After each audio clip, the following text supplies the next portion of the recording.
There's great wisdom in that old saying about fire. It makes a good servant, but a very bad master.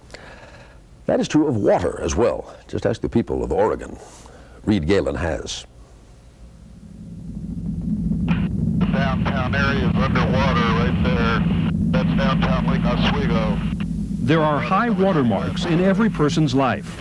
This has been one for Roger Sutherland. Oh man, look at that. He's flying over the Columbia River, trying to develop the big picture of what's called the 100-year flood. Well, it looks like the water is about 20 to 30 feet higher downstream of the dam than it's usually supposed to be. And I can't even believe the height of that water. This is unreal. Sutherland is a hydrologist. He studies water, how it moves, how to use it, channel it, or contain it.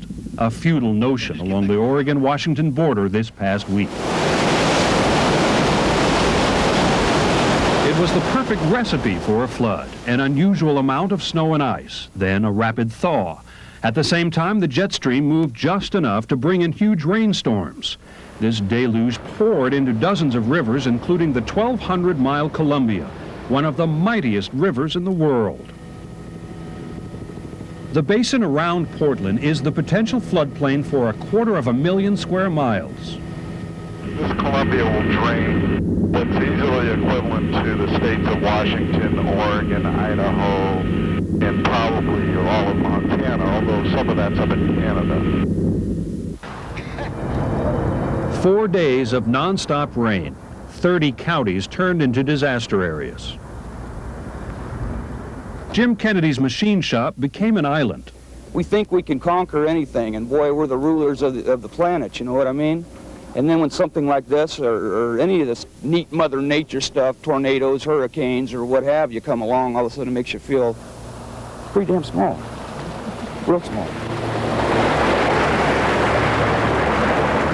It might have just kept on raining. Just because we've never seen anything like this before, says hydrologist Sutherland, doesn't mean it's never happened. He looks at this in geological terms. Thousands of years ago, before man was ever here, there was floods whose magnitude would be such that the top of the water surface could be at the top of the heights of the Hawthorne Bridge. You're talking about this entire basin completely underwater from one mountain range to the other. Yes, there's evidence that that has occurred, and not just once, many, many times. Noticing that there is no way of getting to the car. It's hard to see the big picture when your life, your things, your home are underwater. David Johnson lives in the Riverview apartment complex in Tualatin, Oregon. That's my neighbor. This complex wasn't here the last time a great flood occurred in 1964.